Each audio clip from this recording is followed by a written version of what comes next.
This Week in Startups is brought to you by 8 Sleep, the first bed engineered to improve your sleep through dynamic cooling and heating, detailed sleep tracking, and more. Get the sleep you deserve and supercharge your health and productivity at 8sleep.com/twist.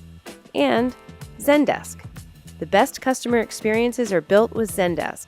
Qualifying startups can join their startup program and get Zendesk products free for a full year.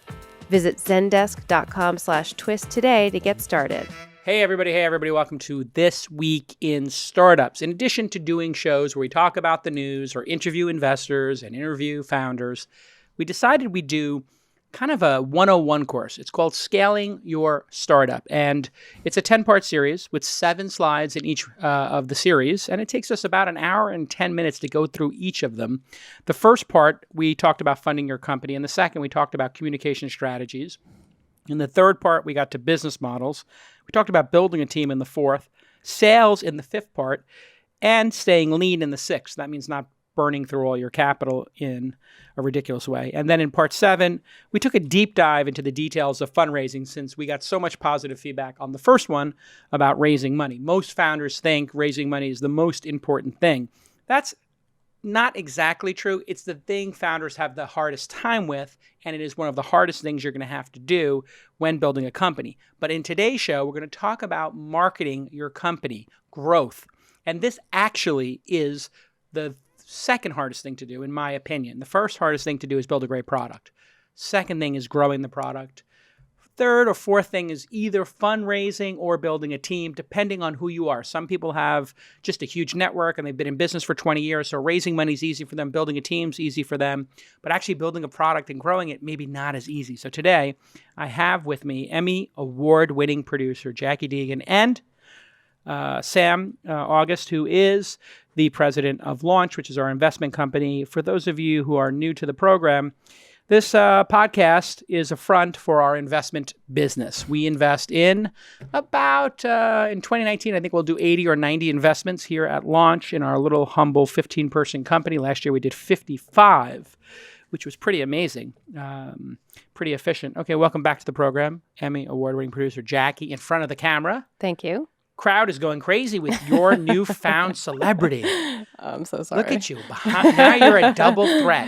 Behind the camera, in front of the camera. How does it feel to have that amount of kudos coming at your performance? I would still prefer to be behind the camera. I know. But I thank pushed you. you. I pushed you out there. You You're did. the managing director of education here now. So you started as the producer of This Week in Startups, but now you've moved upstairs. Tell everybody what you do as the managing director of education at Launch. Yeah, I'm kind of the point of contact for founders who have never been in contact with Launch before, so as the top of our funnel. So anything that's a free product, like This Week in Startups or Angel or Launch Conference, Launch Festival, Launch Scale, Founder University, I'm sort of in charge of those organizations. And then they go kind of further down the funnel and other folks are in charge of those. Yeah, we had Jason DeMont on the podcast recently, and Jason is the managing director of the Accelerator, which is the next stop in our funnel. And the third stop in the funnel is, of course, the Syndicate, which Ashley Whitehurst, who's been on this series, Scaling Your Startup. You can find this deck at thisweekinstartups.com/scale. Mm-hmm. It's a Google Slides deck. What do they call it? Google Presentations or Slides? Google Slides. Google Slides, which means you can copy it and remix it, do whatever the heck you want with it. Just give us credit or link back if you want to do something like that. And you can also tell us what to change or links to put in. So it'll be a living document. Also with us is Sam August, Samantha. She goes by Sam, and she's the president. She's responsible for what? What do you do here? A lot of people ask that. Yeah, justify your existence. I oversee the funnel. So, overseeing, just making sure everything is running efficiently. We do have, like you mentioned, we have our education aspect, we have our accelerator, we have our syndicate. We also do big events. We have this podcast. So just making sure everything's running smoothly and everyone's in line. Is it? Is it running smoothly? How smooth is this running? What do you give us, or yourself? I'd give us a grade. 7 out of 10. 7 right out of now. 10. Okay, so still work to do. Yeah. All right, very good. Just gave the world's greatest angel investor a 7. I don't know where that puts the rest of you angel investors. No, that was my rating the funnel is the 7, not you. The funnel's the yeah. 7. Yes. I would give it an 8.5, but Okay. That's I'll fine. take it. I like you keeping everybody hungry. Okay, so let's jump right into it. Again, for folks who are joining us for the first time, go to thisweekinstartups.com/scale, and you can follow along in the deck if you like. And this is our 8th part. This is part 8 of this series. We got 2 more to go. And this is about marketing. So let's go to our first slide here. Okay. We got 7 slides to get through. Yep. Metrics. Yeah, so I'll kick it off. This might seem pretty basic, but you're not really going to get very far with this when you're thinking about marketing. The first thing you need to really figure out is, what is your startup's Northstar metric? Hopefully you already know this. We talked about this actually in the business model and turning on revenue episode. Is it number of installs on your app, nights booked if you're Airbnb, for example, daily active users, etc. And then you want to figure out, how can marketing affect that metric? So, and that's what you build your marketing plan around. So you start experimenting and measuring, and what gets measured gets managed, as they say. And if you discover that any particular thing is not really moving the needle on that North Star, then stop doing them. There is a temptation to just get really creative and do a lot of cool ideas, and that's fine. You need to be creative to be effective, but you kind of have to think like an engineer in addition to being a creative person, and really rely on the data to figure out what's working and what's not working. So, track it as you go, and we'll talk about tools later about how to do this. There's a lot of software with analytics and dashboards built in that really shows you how you're doing, so you can track.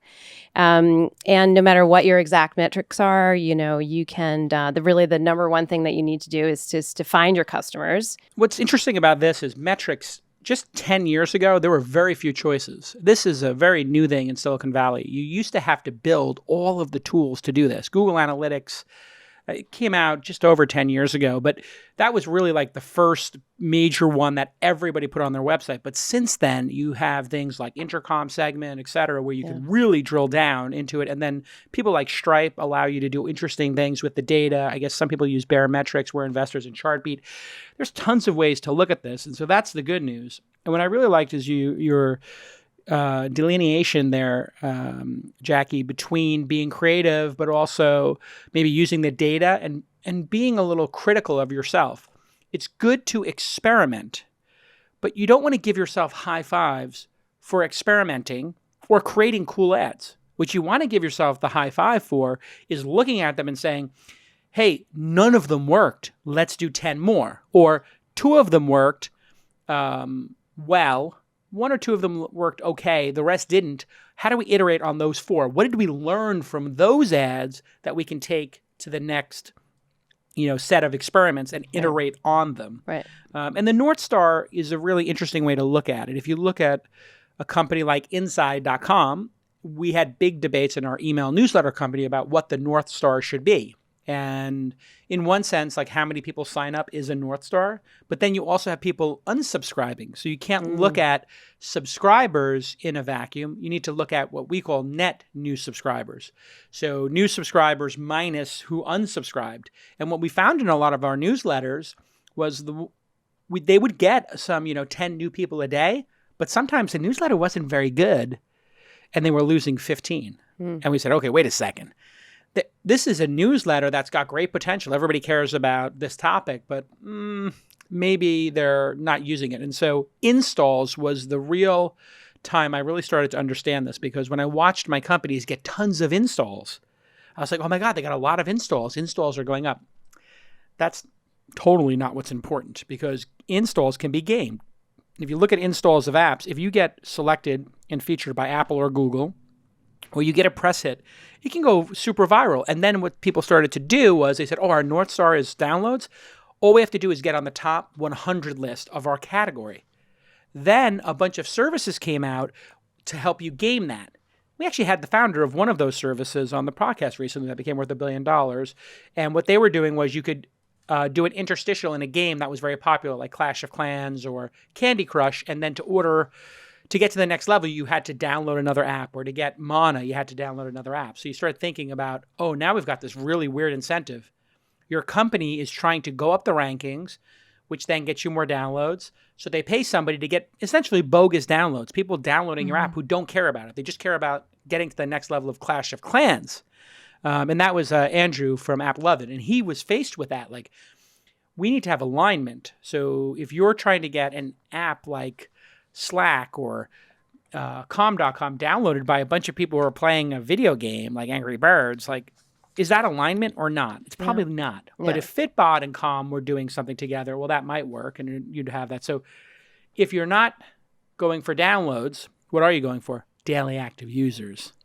And how many people in the cohort are still using the app. So when I'm talking to a founder and trying to figure out if we should invest, I'd like to look at, is this an actual, real, legitimate Northstar metric?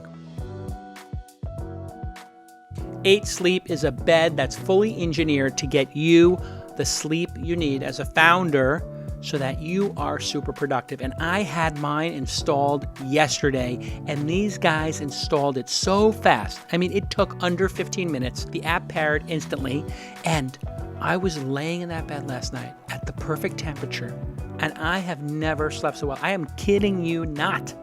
And in the morning, I woke up so refreshed because they changed the temperature of the bed ever so slightly. And you can program this all in the interface. And it slowly cools the bed, because that's what I wanted it to do, to wake me up. And I woke up right before my alarm went off, and it was extraordinary. And the app is super slick. You pick your side of the bed, and then you can put, for the other side of the bed, your spouse's name and email, and it emails them, and then they can set their temperature different. So you no longer are going to suffer through the thermostat wars. They are over. You can pick the temperature of each side of the bed. It is amazing. And you know those hot summer nights where you can't get cool and you're sweating in bed? Done. Over. Boom. It's like your bed's an air conditioner.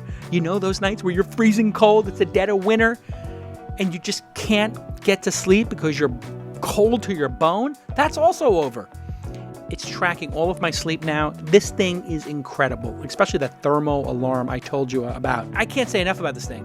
It is so easy to install, and I am getting such a great night's sleep now. Supercharge your health and productivity like I am. And here is your call to action. You can try the product risk-free for 100 days. They install it. It's easy, it's breezy, and it works. Go to 8sleep.com/twist, 8sleep.com/twist, and get the sleep that you deserve. It's awesome. The Pod is what it's called. 8 Sleep's The Pod, by the way. They have a couple different products, but The Pod is the one I'm talking about right now. Okay, let's get back to this amazing episode. And if they say downloads, cumulative downloads, well, what are we talking about here? Like you're probably embarrassed that you have 1 million downloads and only 1,000 people using it, which is exactly what happened to me at Inside.com. Mm-hmm. We were at over 500,000 downloads because we kept getting featured. You know, all these different press articles. It was fantastic. And we thought we were winning. And then we'd have 1,000 or 2,000 people using the app a day. Some days 5,000, some days 10, sure. But let's just say it was 5,000. I think that's kind of where it started to hit, you know, the sort of steady state. We're like, 1% of the people who downloaded this app use it every day? So then I said, well, this is making me go crazy because I've got 10 developers working on the app. Yeah. And I said, how many emails do we have? They said, we got like 200,000 emails. So I said, give me the top 10%. And instead of having them go to the app, send them an email with the top 10 stories in it. And that got 40% open rates. And people loved it. So then we had 20,000 people opening the email every day and 5,000 opening the app. Mm. And what it meant was I didn't need 10 developers, I needed 2. So I could take the 8 developers and redeploy their salaries and go with something that actually worked, which is email newsletters. And that's how I made that decision because I had a false Northstar. Do you guys have any examples of false or subpar North Stars that you've seen in businesses or our portfolio companies? Without saying the name of the portfolio company. I guess one thing that came to mind, it's not necessarily that it was a false North Star for, or maybe it was for the founder, but we were being pitched and he was giving us the usage numbers for his app. And we also asked him for his revenue. And so he gave us the last 3 months and it wasn't matching up to what we were finding in his bank statements. And it turns out he was actually translating the app usage and telling us the numbers of the numbers for his revenue as if those users were paying. Oh, yeah, and so make believe, right? Yeah, and so I guess for us, it was kind of like, okay, well, number one, that's lying, but number two, also, what is important to you as a company? Because for me, it felt like he didn't even know what was what their North Star metric was if he was reporting incorrectly on what each thing was. It didn't make sense. Yeah. It's also vanity metrics, but that's a little different. I mean, I think if you were looking at vanity metrics as if you're North Star, you'd have to be pretty far off the trail to Yeah, you could tell you're getting considering vanity this. metrics as an investor. This is, I think, a case of people saying, if he had said, we currently have 5,000 paying members, and if you took our 95,000 other monthly users and another 10,000 of them converted, if we force them, that's what we think would happen, we get 10% of them or so, we'd be at 15,000. So right now we're getting, $5 a month for 5 people. We think we'll get to 15, we'll have 5,000. If you explain that, that would be reasonable. Right. But to say this is our revenue, we times the number of users by the, that's like taking the freemium users and equating them with paid. They're freemium for a reason, at the top of the funnel. The other vanity metrics would be like we won competitions, Right. or we got accepted into an accelerator.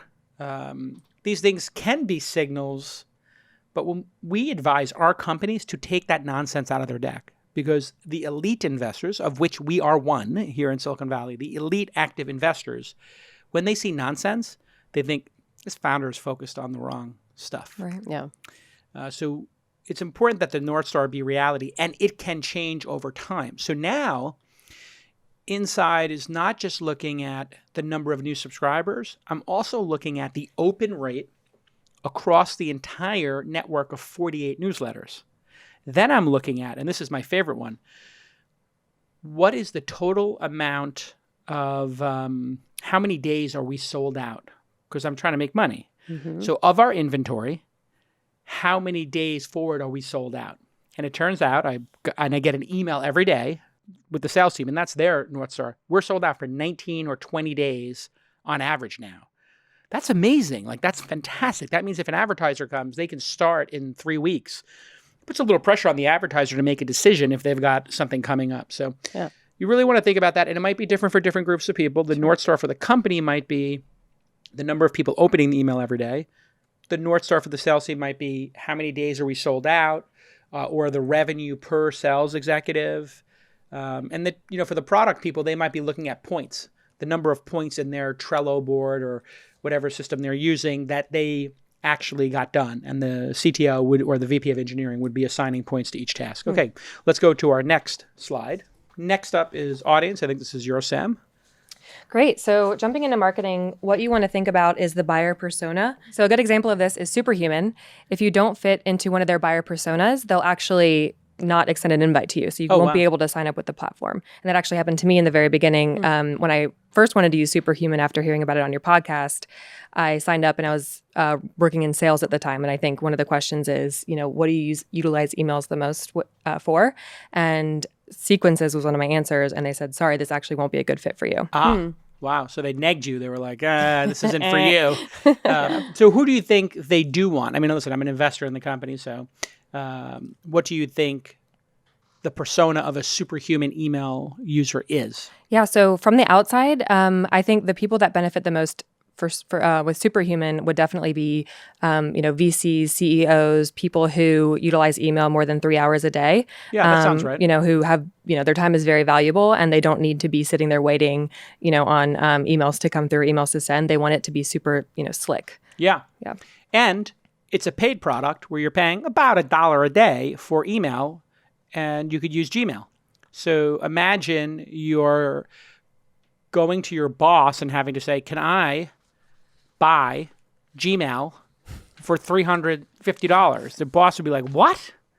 You want to waste $350 on something for free? What if 100 people do that? We're going to have to pay this company, or, whatever. If 1,000 people do, we have to pay them $360,000 a year. We're getting this for free, or $50 a year, or whatever you're getting it for. So that aligns with, they're going for elite users who can make the purchasing decision themselves. They can take out their credit card and they get enough value that they say $1 a day to become 10% more efficient during my 4 hours in my email box is worth it. In other words, they have to equate $1 if they were to save 10% of their time in a 240-minute email session. That would be 24 minutes.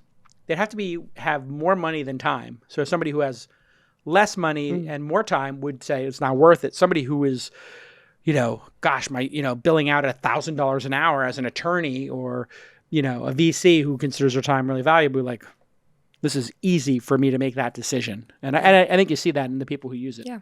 And another thing to remember is that people don't typically discover and purchase products because of their features. It's because it solves a problem for them. So a famous example from Harvard professor Theodore Levitt is that people don't want to buy a 1/4-inch drill. They want a 1/4-inch hole. Yes. It's a very famous quote. And if you think about what Superhuman is selling, they're selling inbox zero. So when you hit inbox zero, they give you a big, beautiful image. They're not selling you a better email client or one or two of the features. I mean, people might look at that. What they really want to do is get to email inbox zero. If you get to inbox zero, you feel like you did your job as a VC or a CEO or a founder, right? Or a president. Yeah. It's a good feeling. I never get there. Absolutely. I'm sure I get there like once a month when I do email bankruptcy. I've never gotten emails. You do? You just do email bankruptcy. Literally, every quarter, at the start of the quarter, empty your entire thing and put it into email bankruptcy and date it Q1 2819. Get to the end of Q2, put it in, and then what happens is your inbox is now zero, and you can try to keep up with it, Right. and then you can go back, and if you have extra time, you're at inbox zero, then you can go back into Q1 and start addressing that. Okay. But at least it keeps you current. So once you've established and done the research for your ideal customer, so once you know who your ideal users are going to be, you want to start loading them into tools like Facebook, Google, Twitter, LinkedIn. So in the case of Superhuman, what you can do is look for personas or create a persona of people who are in San Francisco, make a certain amount of money, have the title of an executive, CEO, VC, and then you're able to start targeting them. And we'll talk about targeting a little bit later, but you even before you start spending money on the marketing, if you go ahead and include those pixels, the pixel trackers, you can at least start building those lists. And then so later on, it is a lot easier for you to start targeting them and actually putting marketing dollars into it. Yeah, this is super important. You may not even know what the Google or Facebook or YouTube or other ad network tracking pixels are. Go look it up. If you put them on your blog right now for your startup, you might get a year from now and have the last 90 days and be able to retarget those users. And having an email list is a no-brainer. So many people will have a company with no email list on it, and they would have gotten 5-10 emails a day, which means they could have been sitting on thousands of emails of customers who are interested and never actually collected them, which is a disaster. Yeah. And then you want to be intentional with your branding. So in the case of Superhuman, their branding is very elite and refined, which reflects the persona they're going for. So the CEOs, the VCs, and they also they practice exclusivity with their products. So they have a waiting list right now. You can only use their product if you're referred. And so this creates some sort of... velvet rope. Yeah, velvet rope. Yeah. Yeah. And it also makes people take it seriously because they require you to do an onboarding. So in addition to qualifying you in the survey, then they onboard you for half an hour. And they have onboarding specialists there who have now onboarded 1,000 people. And what happens is because they onboard people and because they've qualified them, their churn is much lower and the customer success is much higher. And a lot of people don't know who their audience is. Like, as an example, I don't actually know who the people subscribing to all these newsletters at Inside, what their interest really is and why they do it. And we've started to do surveys to try to figure out why are they reading these things. And it turns out it's a lot of executives who don't want to waste time surfing through the web. They look at it as the presidential daily brief of their industry. So inside AI, inside podcasting, inside media. If you're in those areas, you can just read the top 10 stories and move on with your life. And you don't have to feel guilty about not reading the news that day, which was always my intention with the launch ticker, which was kind of the precursor to Inside. So knowing your audience is super, super important. You already know Zendesk as the world's best customer support system. What you may not know is that they have a whole suite of products they call, wait for it, the Zendesk Suite. Yes, it offers a simple yet powerful solution that makes it easy for customers to engage with your business. This includes things like an integrated customer support center, the knowledge base where people can look things up, live chat, which a lot of these millennials love to do, and of course a call center for those people who like to pick up the phone and talk to a human. And it's so easy to set up here. Presh is setting it up at our office. And with all these customer support channels connected, you're going to see that conversations become seamless. And you're not going to lose them. You cannot afford to lose your existing customers. And the Zendesk Suite is going to help you avoid that happening while saving you money, because you're going to make your agents bionic. You're not going to need as many agents because they're more productive and they're not doing repetitive tasks that waste time. And all this information is going to get shared across your company so you get better products made in the future. So the front line of your product group is really customer support, and Zendesk does that wonderfully. You can scale right now without hiring a bunch of people, and they have created a flat pricing structure that is super startup friendly. You're not going to believe this, but I'm guessing if you're listening to This Week in Startups, you're not yet the size of Peloton, Slack, and Airbnb. Well, here's the offer. Go to zendesk.com/twist right now, and if you are a qualified startup and listener to my podcast, you will get Zendesk products for free. Wait for it, for a full year. This is as good as it gets. A free year. What more do you need to know? Now, you have to be a qualifying startup, which means Series B or below and under 100 employees. If you're over 100 employees, don't be asking for a freebie. You're not really a startup anymore. You're kind of getting that escape velocity. So go to zendesk.com/twist and get started today. Thank you, Zendesk, for that amazing offer for my listeners. Okay, let's get back to this amazing episode. Now let's talk about the various channels that you can set up and utilize to market to the audience you've defined. Got it. Here we go. Channels. Sure. So there's a lot of channels. Here are some classics. A website, obviously. Yeah. You want to have well-written copy with easy explanations of your product or service. No long paragraphs or explanations about what your product does. Make sure it looks good on mobile. Yes. Because it's going to be Very good tip. 60% of your visitors. You have literally yes. every person who builds a website does it at work. Yep. Every consumer who looks at your website does it on their phone. Right. It's probably 70% of the traffic to your website, 60, 70, or 80% is mobile. Yes. And 99% of building it occurs in a Slack room, on a Zoom call, on a giant desktop monitor. Yeah. Excellent. And people point. wonder why mobile sites suck. Yeah. People are doing it wrong. Clean copy that looks great on mobile. Also, nice product demo is good too. So clean copy, demo, boom. Videos are getting prop. super popular for this, and you can make a video demo so easily. People are busy. They want to hit play. And then having subtitles on your video is the next logical best practice, because if I'm looking at it on a mobile, I'm at Starbucks, I click play on your video. If it has subtitles, I might actually look at it, because I'm not going to put my headphones in or, like listen to the video and turn it on the BART. Yeah. But I could actually read the captions. That's really powerful, I think. Yeah. And they're easy to make now. You can make a video now for $100, $200, an explainer video. There's tons of software out there to do it. Right. Social media, of course, you want to have accounts on all the social media platforms. Because, even if you have a well-defined customer, they're probably spending time on a bunch of different platforms.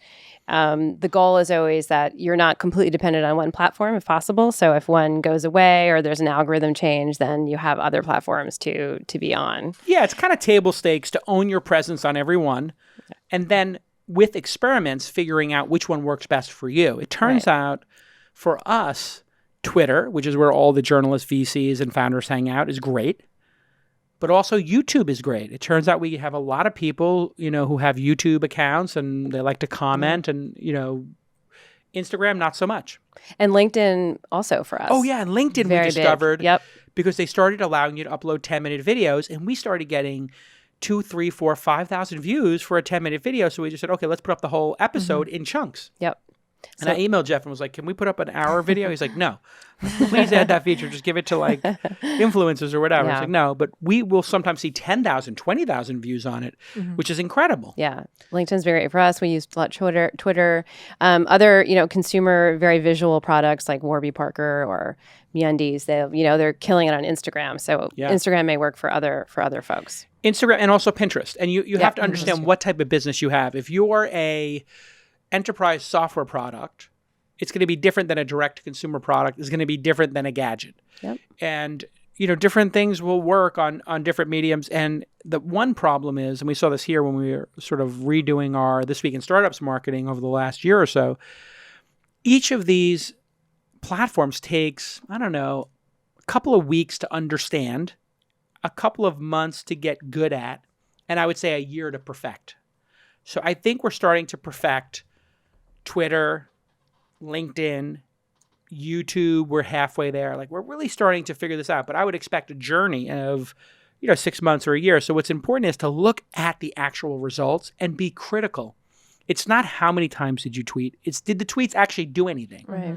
And when we do Twitter advertising, I don't think it's actually converted people for our conferences, but we do get a lot of people who find out about the podcast on Twitter. So and then in terms of converting people to come to our conferences, we found just recently using an SDR to find people with the right title and then inviting them in a personal email actually worked pretty well for Inside AI. Right. So keep trying. This is not...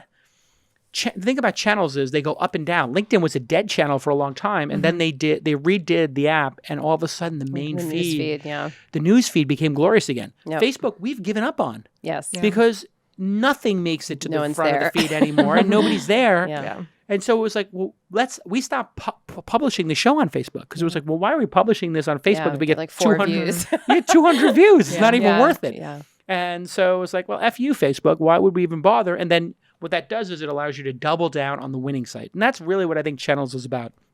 You want to learn how to double down and triple down on the winners. If you find that SEO works for you, double down until doubling down stops yielding results. That's the cardinal mistake that people make. They're like, oh my God, we're getting 100 new customers a day on Google. I'm like, well, why not 300? And they're like, yeah, we're spending like 500 a day. And I'm like, well, what's your lifetime value? And when do you break even? And they haven't really thought about that. If you go to an investor and say, yeah, we're acquiring customers for $10 and we break even after 2 months, and you've been doing that for 6 months, they're going to say, well, why haven't you hit the gas pedal? And if your answer is anything other than, I guess we should, that was a mistake, then they're going to think you're an idiot. So, or that you're lying. Like, oh, maybe you'll get the first 100 people because you have good keywords, but you can't get to 1,000. Because the VCs, the investors, they've all seen this movie where a D2C company, a direct-to-consumer, has gotten, I don't know, 5 million, 10 million in revenue, and then they stall. Oh, no, they can't get to the next level. And that's, I think, what you have to look at if you're a CEO of one of these companies. If you find a channel and it works, exploit it. Right. It's like digging for oil, drilling for oil. You want to get all that oil.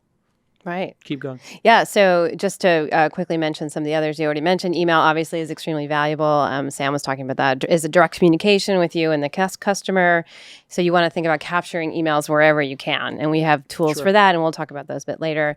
But otherwise, also mailing lists. So if you, we have our launch ticker that you also mentioned. Folks pay us to reach our customers. So there's content marketing. Yeah, exactly. Yeah. SEO, search engine optimization. Obviously, if you can get organic, great SEO and appear in related searches when people are searching for it, it's like free traffic, basically people going through traffic. And search engine marketing, which is the paid version of that, basically. You're creating ads to appear on sites. And then that's a paid for click in searches. Yeah. Right. So that's what that is. So yeah, those are the most popular ones in digital. Yeah. And different people if you become a large company, when you get to 30, 40 people and 6, 7, 8 people in your marketing department, there's going to be somebody who does content really well for Medium, and they might be good at social. And then there might be somebody who's just really good with visuals, video, images, and they might be the person who does the stories on Instagram and Snapchat, but maybe they don't do the photography, and you'll start to specialize. In the beginning, at a startup, you might be the CEO or the co-founder, and you're doing all of this. Right. And so if you're under-resourced, for the love of God, don't do 30 of these platforms and dilute yourself 3%. Yeah. You want to have one that works really well, double down on it. Maybe in the second month you add another one, third month, and you deprecate the one that's not working well. Yeah. Of course, word of mouth. And we're talking about Superhuman. That's one that's, people can't stop talking about. I mean, we're talking about it all the time. And Tesla also, you just want to have a product that's so great. This is really effective, but obviously it only works if you have a product that people can't stop talking about. But if you can achieve this is a little bit of the holy grail. So there's an argument to be made to do no marketing until you have word of mouth. Interesting. And so in a world where, people are being marketed to incessantly, constantly, if it's not a really great product and you do win the customer, what you may win is a 2-star review or a 3-star review. Mm-hmm. So what's the point? And I always give the example of the Ring doorbell. Ring doorbell, people can't shut up about how great it is, right? And it had real-world virality. People would have the bell ring, and they would get an alert on their phone, and the three of us would be having a cup of coffee. I'd be like, oh, hold on a second, I got to answer my door. It was like, answer your door? Sir, how do you answer your door from there? And you're like, well, I have a Ring doorbell, and look, here's the person. And I just told them, leave it on the doorstep. The first version was called Doorbot, and it was so bad And it worked so poorly that they got 1 and 2 star reviews.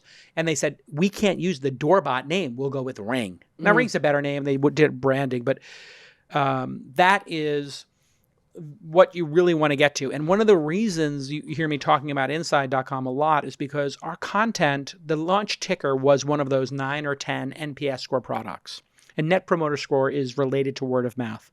Net Promoter Score is how likely are you to tell your friends about this product, to refer your friends to the product? We've all answered that question. That's called Net Promoter Score. You can look it up. And we'll add it to the slide, actually, next to word of mouth. If a person answers 9 or 10, that gives you a point. 7 or 8, you get no points. And 6 or below, you get -1 point. That's a detractor. So you have detractors. You have the indifferent, because if you want to be nice to someone, you're like, hey, how do you like that? What would you rate that restaurant? You're like, an 8, a 7. That tells us everything we need to know. It means you don't feel strongly about it, but you don't feel terrible about it. You need people to feel strongly about it. So what I've been doing at Inside is just, we have a lot of good newsletters. They all have to be great. And it is arduous, especially when you have 49 newsletters. Like if I want to make this podcast great, for good, this is a great podcast. People tell each other about it. But imagine I launched 9 more podcasts with 9 different hosts. Like to get them all to great is hard. So make sure you have a culture in your company of doing great, not good. Because I now bucket in my mind good products with okay products. And I actually put good and okay products in the bucket with bad ones. In other words, they're products I don't want to use. We live in an age of excellence.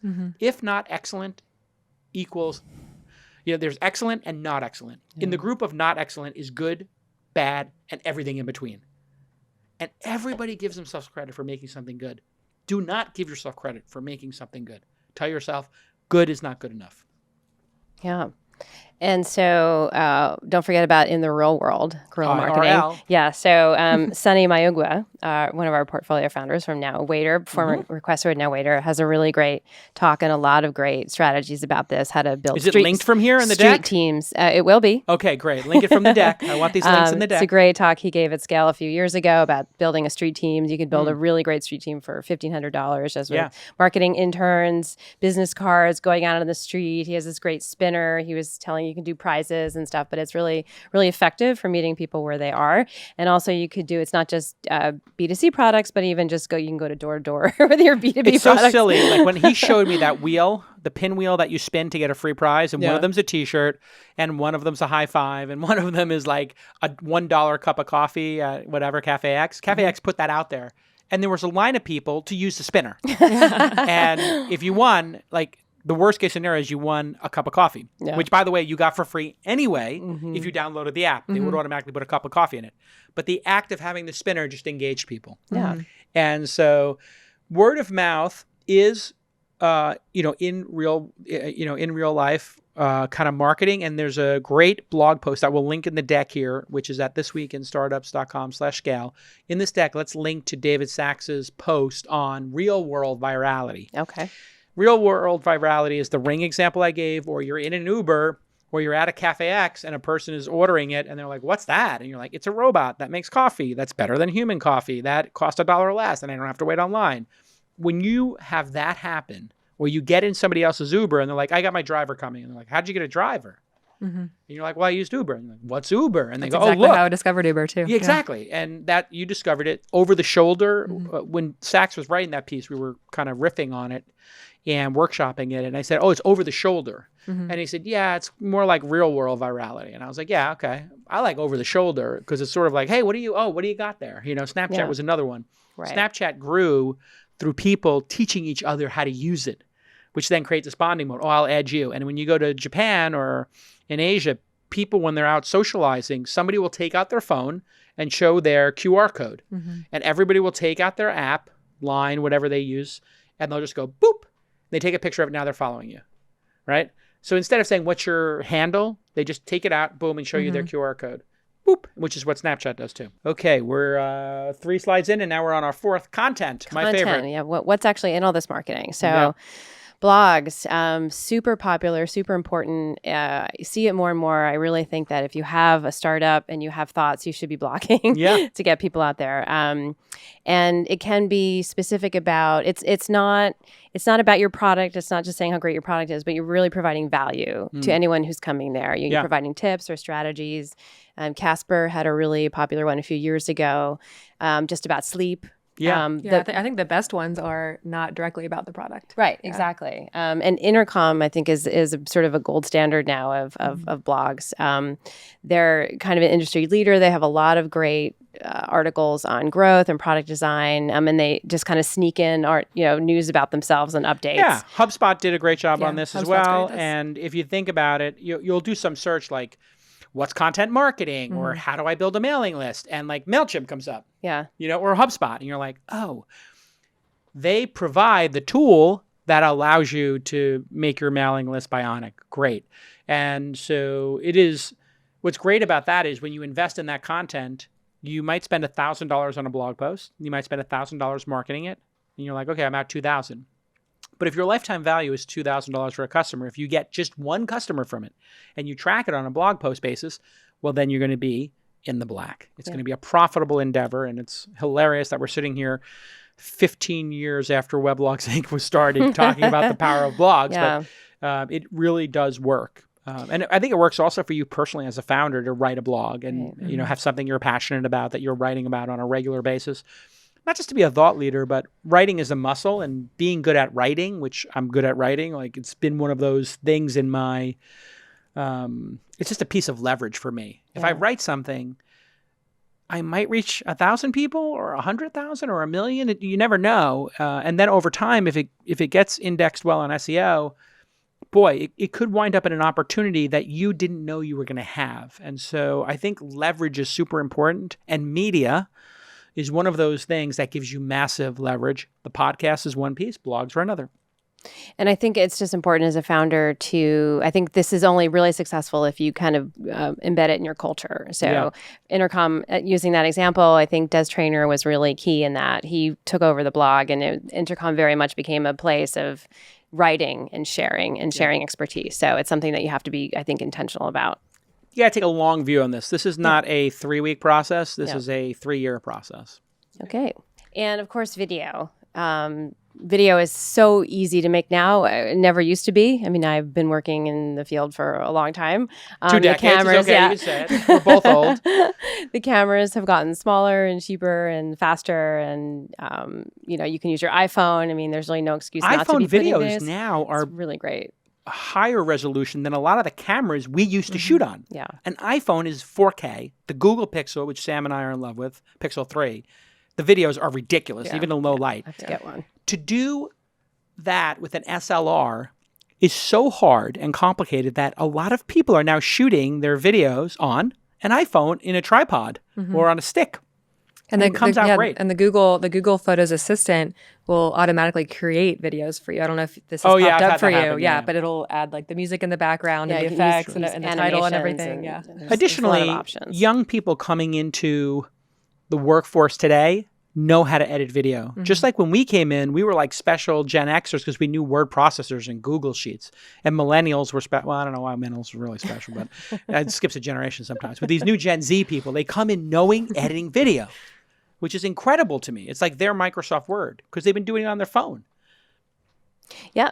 And so, if you want to learn how to do anything, just either go to YouTube or Google. I mean, probably YouTube because the video will be right there and it'll tell you exactly what you need to do. So yeah, and that goes both for inside of your company, but also your customers. So if you think about what your customers' pain points are, if you were superhuman and you knew people were searching for how to get to inbox 0 or how to be more efficient in email or how to do this in email, how to use snippets in email, whatever, email efficiency, you can start making those videos. If you're MailChimp, you can start making videos for how to build a mailing list, how to, build email templates. And we just had the CEO and founder of Canva on the podcast, canva.com, Melanie. She was awesome. Yes. She was talking about her users are now making videos of how to use her product. And that's when you've really mastered things. If you look at Tesla, there are zillions of people making Teslas. Well, if you know why that happened? Do you know that phenomenon? Mm-mm. What drove it? It wasn't just people who love Teslas. Tesla had a referral program that if you got 200 people to buy a Model 3, or for every person who bought a Model 3, I think you got $1,000 credit towards a Roadster.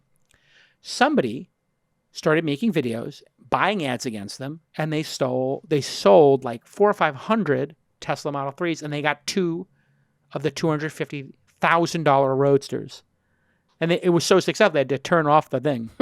And I woke up one day, and at my house I had those little Roadster, the little Model 3 go-karts. Yeah. Those cost like $600 or $700. I would never buy those. I got those because I kept tweeting using my Tesla code, which was Jason29, and I got free rims, money off the Model X, and then 2 or 3 of those cars. I mean, I got thousands of dollars just by tweeting it. Yeah. So that's an example of using a referral program to generate content from your audience. And they didn't intend on that. But everybody would say at the end of their videos and in their descriptions on YouTube, make sure you used Jacqui27 as your referral code to get unlimited free supercharging for your first year. Make sure you use that again, Jacqui27. They were not buying those ads. They don't buy ads. They were just using the referral program. And social media, of course, we sort of talked about this, but the social media, the potential for virality is huge, but also it's very noisy. So you want to really have control over it. I mean, you can schedule tweets, you can schedule posts, so you just kind of want to be on top of it. And obviously there are tools like Buffer and Hootsuite to help you do that. If you're going to do Twitter, just as an aside, do it right. Yeah. Like, it's not worth doing where you're just like having it automatically post your press releases. Like, that's the wrong way. Look at the people who have large followings and lots of engagement. And I think it tends to be the people who have very personal Twitter handles where they really speak from the heart about what their top thing is in the world. If you're not a human on Twitter, a lot of people don't like to actually follow brands on Twitter. Like, I'm not a big fan of following brands, but in some cases, some brands are funny. In fact, the Tesla social media brand is now being managed by somebody who was interacting with Elon and making jokes with him, and he hired somebody because they're funny. And the guy, Aaron from Box, right? Aaron Levy. Yeah, he's hilarious. And he's got some writer working with him to make funny tweets, is what I heard. Okay. Like, somebody on his team makes funny tweets. They put them in his draft folder. This is what I heard. I don't know if it's true or not. Yeah. And then he picks the ones he likes best from the draft folder, and boom. Yeah, I like that. And then he tweets them. Yeah. And his are hilarious. And he does, like, I don't know, maybe 5 or 10 a day. But Yeah. they're really good. And Naval's another one. Naval is just like this philosopher. So he just crafts these philosophical things. I know they're not always right, of course, but they're so considered and thoughtful. Yeah. So I think you have to be very authentic. It's like a community building, really. And nobody's going to, it's like a dinner party maybe. It might be like a way to think about it, or a book club. Like, you want to be the smart, interesting person. You don't want to just be in there and be like, press release, new feature. Like, that's the wrong way to do it. Be personal. Jason Lemkin is also very good at this. Yeah. He's a human. Yeah. I think the people who get good at it are the people who are human, or have like Alexis from Alexis Ohanian. Ohanian. He's like got somebody taking digital SLR, like glossy black, dramatic. He's got like a press photographer with him all the time. Or Gary Vaynerchuk's got, D-Rock and these guys following him, making videos like on the fly of him interacting at the coffee shop on the street corner. It's like madness. We get press down here. That's what we're going to have press here. Can't wait. I don't know if it's for me, but I do think it's hilarious, like when Gary Vaynerchuk does it. And it's authentically who he is. He's authentically, insane like that. Yeah. Okay. All right. And podcasts. Oh, you're soaking in it. You're soaking in it right now. Here we are in a podcast. Podcast as we're sitting on a podcast. Well, okay. What does it take to make a great podcast? In a business context. Let's take one of our companies, Superhuman, Calm.com. What would be a great podcast for Superhuman, Calm, and Uber? If you were suddenly charged with being the head of podcasting at one of those companies, what would you do in those podcasts? Yeah, it's a good question. I think that kind of like the blogging, it's not about their product. So it's got to be about something that brings other types of value to the listener. So trends, talking to like industry leaders or like a work efficiency or something like that. Yeah, or innovators in that field or something. It's not about the product, but it's about. I'm trying to think of a brand that does a great podcast right now. I mean, the New York Times has a bunch of good podcasts that I think are very good, but they're about like a topic. I'm trying to think of a brand like MailChimp or Superhuman. It doesn't seem like any of those brands have crushed it.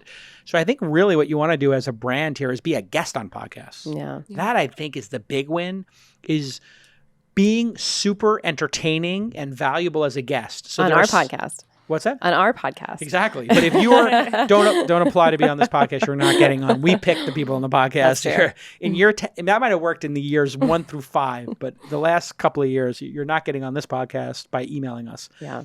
We'll email you. I wrote a tweet about that today. I don't know if you saw it. I was like, here's the way to get on the podcast. Like, create a meaningful company. We'll find you. Create a unicorn or invest in one. We'll find you. Right. Everything else, keep working. Thank you. My inbox will thank you. Yeah. Well, I mean, I literally, when I get a PR pitch from somebody who wants to be on the podcast, I look, and if it says like Edelman PR, this PR firm, I hit shift ! In Superhuman, which says block John at Edelman PR or block at Edelman PR. And I pick block Edelman PR. I don't want to ever get PR because I feel like as a content creator, when PR people pitch me, even if it's a good pitch and a good company, it perverts my ability to create great content and have a great conversation in the world, because those people interject and they annoy me, where they're trying to shape, what are the questions? You've been on these CCs. What are the questions? What's Jason going to ask? Right. And what do? I tell you, make a list of 10 questions, give it to them. Don't show me the questions because I'm not going to use them. Yeah, that's what I do. That's our internal joke. Yep. So think about yeah, you don't know that joke? No, I like it. I just make something up and I send it to them and it's fine. And then we just, she's handed me, she's like, here's the questions I wrote. The first time she did, I took it, I crumpled it up. I said, don't ever show me questions from PR people. It just poisons my brain. Yeah. Like I literally, whatever they want to talk about, that's the last thing I want to talk about. Right. And then Jacqui knows now, and I think you gave me on this one too, which is on podcasts, they don't want you to ask about X. Means You should ask about I it. am going to focus on at least 2 segments on X. So if you're ever going to be a podcast and you don't want to talk about something, you're like, I really don't want to talk about this person we had to fire because they ran through the office naked. It's like, that's literally the second segment. Let's see I'm like, video. yeah, like tell us about the time that person ran through your office naked. Like, what was that like? Or like, they don't want to talk about the IPO. I'm like, hey, so what do you think of IPOs? Or the breakup or something. Whatever it is, yeah. People are crazy. But you do want to be on podcasts because what I found It's a good is, flip. and not everybody can be a podcast host. Like being a CEO and like going and doing a podcast, that's a lot of energy. Oh, yeah. I mean, it doesn't have to be the CEO, but it can be something as part of your brand. But Being on a podcast is almost no effort. Yeah. You just want to be interesting and interested to the person and have interesting things going on. Sure. So like many things in life, if you're not looking to be on podcasts, but you're living your best life and you're doing interesting work in the world, people are going to ask you to be on their podcasts. When my book came out, we had like 30 or 40 podcast requests like that. Boom. Yeah. I'm sure if, somebody else's book comes out, like, I don't know, I'm looking at the shelf there, but when what's his name's podcast came out, Bad Blood, when his book came out, I mean, people were like, oh, the book's out. Great. So podcasts are great to be guests on, and they're really getting popular. And those people those tend to be deeper discussions than doing a, CNBC hit or a CNN hit, which will be 2 minutes or 90 seconds, or you're not going to explain yourself fully. Okay. Retargeting. I love retargeting. We do it a lot here. Yes. Explain to the audience, Sam and me, what is retargeting in as basic language as you can. So retargeting is what keeps your brand in front of those bounced users that are coming to your site or that initial awareness point. Explain what a bounced user is. So the technical term for bounce is someone that comes to your website and bounces right away. So I would say within one visit, maybe like 1 second. Well, I would say there's like a time limit too. So I think you can maybe set that. But so when you go to Google Analytics on the dashboard, it'll tell you what % of your visitors have bounced, and you want that number to be very low.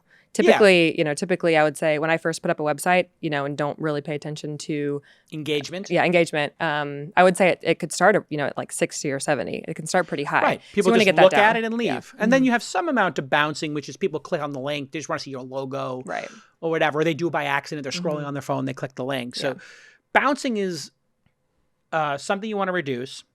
But also somebody might go for 5 clicks on your D2C product, direct-to-consumer product, and you're like, oh, wow, com.com seems rad, or Fitbot seems rad.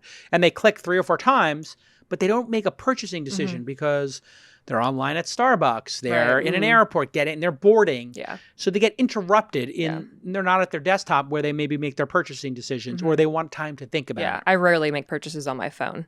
Yeah. And I do with Amazon all the time, but That's that's right. in the app. Amazon doesn't count. Yeah. So what would retargeting do in that situation? I looked at 5 pages on Com. I didn't subscribe. I didn't download. So earlier we talked about the pixel tagging. Yeah. So ideally, and to install those, it's actually quite simple. I know with Facebook, they'll generate a code for you and you just insert it into the header of your website. Yep. So say, you have a pixel code on your website. I visit your website. Now I am hooked. Right. I am in your There's no database. escape. You know who I am. They've cookied you. They've cookied me. And so after this, what you want to do is continue to retarget. And you can do this via tools like, just Facebook, Instagram ads. You can do Twitter ads, all the advertising we were talking about earlier. And We use AdRoll, which is an ad network. Mm-hmm. Yep. And this is why sometimes if you come to one of our sites and you look at This Week in Startups, you might see us retargeting you, our audience, for Angel University, Founder University, or an episode of This Week in Startups, because we put a little bit of money every month into getting people who have come to our websites to just know about our other products. Why wouldn't we do that? Yeah. You've expressed interest. This is, if you think about the funnel, there's people who don't know about your product. You want them to know about your product. Now they hit your website and they know about your product, but they left. Now what do you want to do? You want to hit them again. So they buy it. So they buy it or they engage with it. And if they don't, that's okay. But if you've ever searched for a product on the internet and then went to Drudge Report or TMZ or New York Post or whatever blog you read and you see an ad on the side for that product, that's retargeting. Yep. And the way that happens is you get a cookie that's given to that company and then you have, I think, 45 days those cookies last or 60 days. So if you were to look at a pair of boots at Danner Boots, which are the boots I wear, if you were to look at those boots, I've been seeing them this week because I was thinking about getting a second pair, and in 60 days or 90 days, if I don't click again and that cookie is gone, I can no longer retarget that person. So it doesn't last forever. Right. Yeah, and you need to keep in mind the 7 times factor rule, which is a general rule that it takes a user an average of 7 times before they'll actually make a purchase. 7 times seeing the ad, receiving an email, things like that. Yeah. People don't really realize that. So, someone new in marketing, if they're taking a look at their stats and they see only 2% of their website visitors have converted. Yeah. That's actually the average, which is very, very low. So you need to make sure you continue to retarget. This happens with email sequencing as well, or other things where if you email a busy person to try to get them to invest, that's not going to happen with one email. Yeah. What you're trying to do is get them to know what your business is and know your name. Now they know your name, they know your company, but they may not know what you do. Then they know what you do and you send a graph of your growth. They know that, oh, you're a seed stage company, or, oh, now you hit $1 million in revenue. That's why we tell people, hey, if you're a founder, don't email us when you have an idea. Who cares? Like, there's a million people with ideas. But when you launch a product, email us. Or when it's about to launch, sure, email us. Then email us a month later with a chart of your first 30 days. And then 6 months later, tell us about your revenue. Or if you get a great team member. And we actually have an email, updates@launch.co, where we tell people who we haven't invested in, send us your monthly update to investors. So we formalized it and said, yeah, by all means, send us your updates. And then we read every one. Yeah, I think somebody on the team does, right? There's 5 of us who get it. So yeah, I would say almost everybody, they're probably getting looked at twice. Yeah. And the ones that people will go deeper on are the ones that have a data point or a visual. Or Nice chart up and to the right. Oh, charts we love. Well, it shows that you're actually back to metrics. Yeah. And you're a Northstar, right? Yeah, right. But you may have a Northstar. And most people who are entrepreneurs don't even know what a Northstar is. They don't have a mission. They're just hanging out, building stuff, and playing the role of entrepreneur. They're not actually going in a certain direction towards a certain goal. Yeah, and you want to think about clever ways you can pull users back into your ecosystem. And one of the ways that we do that here at Launch is by personalizing our ads and grabbing the relevant information and using it. I was going to say against the person, but you want to you want to target them in specific ways that makes them want to make the purchase. I would the positive way to say that would be, imagine you met somebody at a party and they told you their daughter's name and that they were going to archery and they loved archery, and then you ran into them again at the shop and you say, oh, hey, how's London doing at archery? It means so much more, yeah. It means so much more. You remembered my daughter's name. You remembered she's doing archery. Oh, that's so considered. Yeah. And if you can do that with advertising. Yeah. If you're when they show you the Danner Boots ads, I love these Danner Boots. Go get them, DANNER.com. James Bond and I wear them. Daniel Craig and I, it's my style icon. And vice versa, I think. Daniel and I kind of are in alignment on style. I see the boot I clicked on. I don't see like the sneakers. Because I'm like, if you're buying Danner Boots, why are you getting like the sneakers? That's silly. Like Danner Boots are about the leather boots that are $300. You want those ones that Daniel Craig and I wear. Yeah.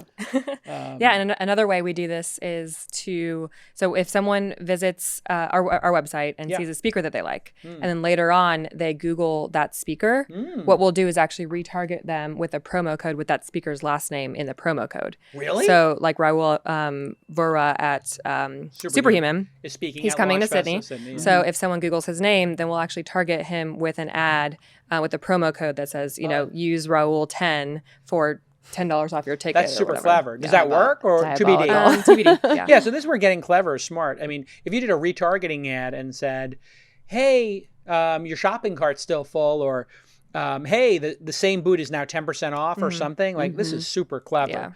And you want to play the long game. So I don't know if we're still marketing my book, but we should keep doing that on like a low threshold because I meet a lot of people and they're like, "Oh yeah, I forgot to buy your book," and we should just spend like $25 a day, every day, forever doing the book. And if they go to the website for the book, then hit them with Angel University, then hit them with Angel Summit and the other products we do, Angel and the Launch Accelerator, et cetera. Right.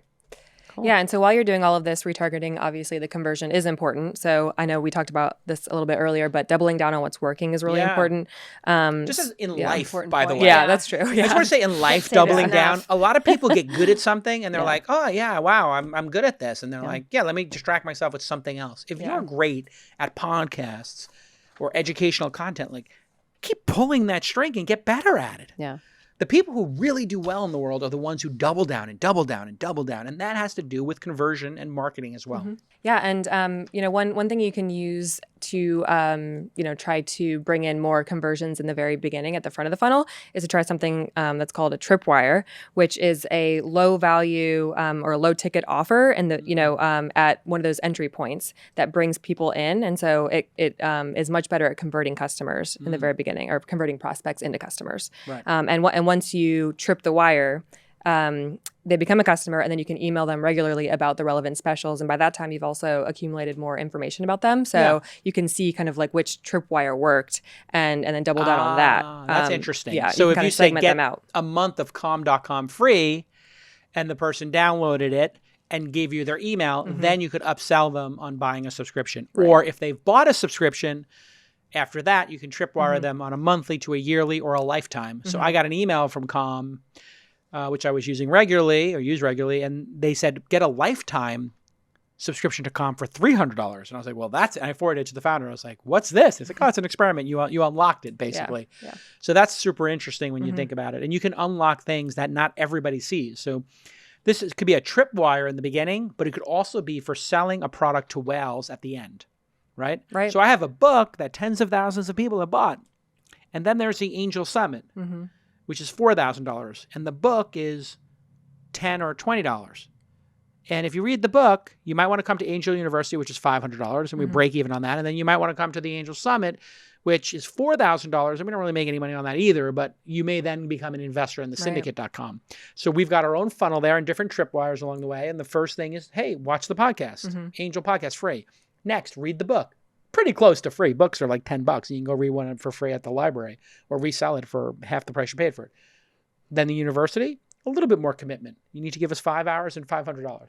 Then coming to Napa for 4 days, 3 days, you got to travel, you got to get a hotel. It's going to cost you $5,000, $6,000, $7,000 with travel. Okay, now you're really making a commitment, and we're going to have a deeper relationship with you. Yeah, absolutely. And one thing I want to say here is to make sure you don't spend money on marketing before product market fit. I feel like people do this all the time, and it's something I highly recommend against. The way I describe product market fit would be customers love your product and can't shut up about it.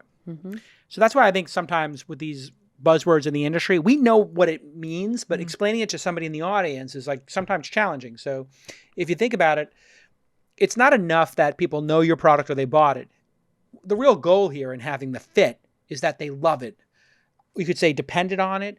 They find it indispensable might be a word that comes to mind. Like, so with Slack, it's kind of got product market fit because everybody uses it and ripping it out would be really hard.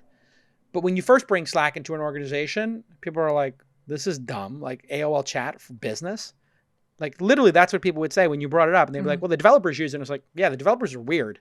Like they've got beards and neck beards and they're like Nerds. in offices and they don't talk to people. Like these are weird people. And now it's like the entire company, when young people come to work, they're like, okay, yeah, get me on Slack. Okay, show me around. Okay, great. I can work now. Like, I think to some people, Slack is work.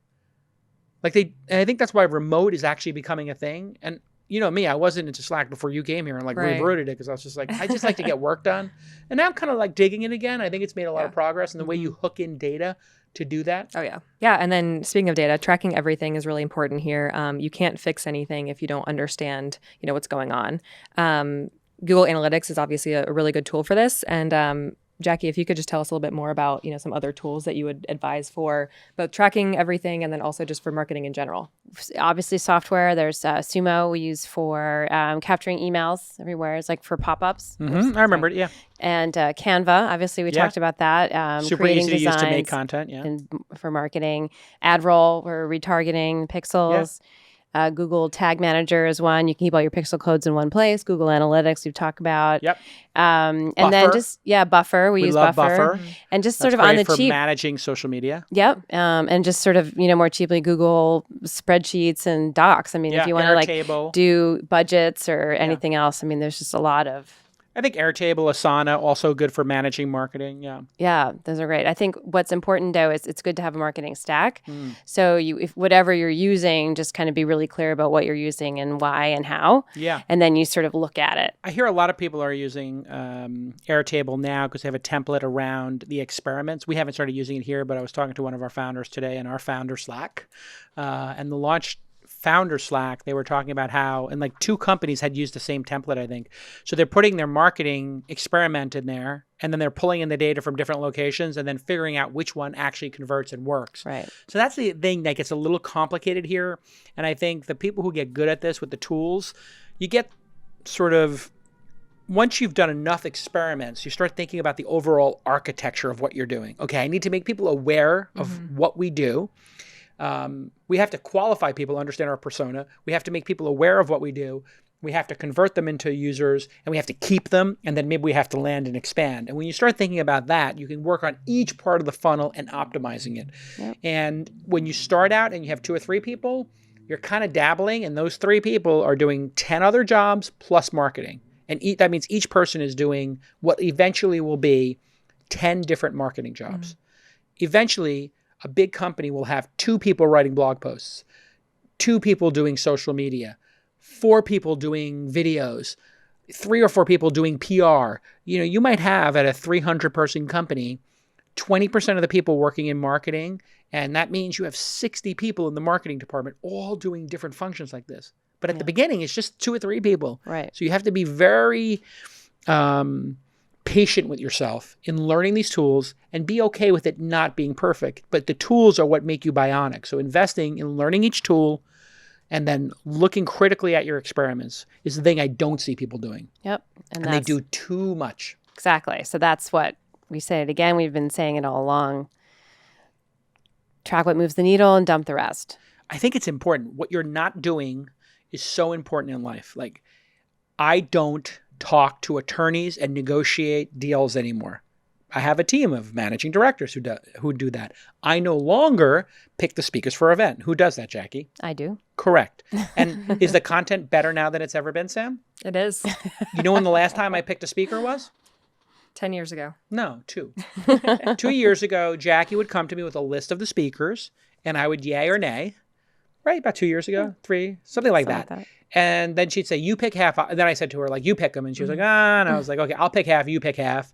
And then now I came to the Inside AI event and Founder University without knowing who's speaking. I know who's speaking at those events when I get there. Right. That's pretty amazing turn of events, right? And that's what you need to think about here. As you move up and your company gets bigger, create a process, share the best practice, and then trust people to do it better than you. Right? There's somebody here who's making clips of our stuff. I think it's Emmy nominated Nick. No, but he didn't get the Emmy, by the way. It's tragic. But so he's now No Emmy, Nick. He's 0 for 1. I think he's still Emmy nominated, Nick. He is. He'll always be Or Emmy nominated. Always going to be Emmy nominated, Nick. Or he could be no Emmy, Nick.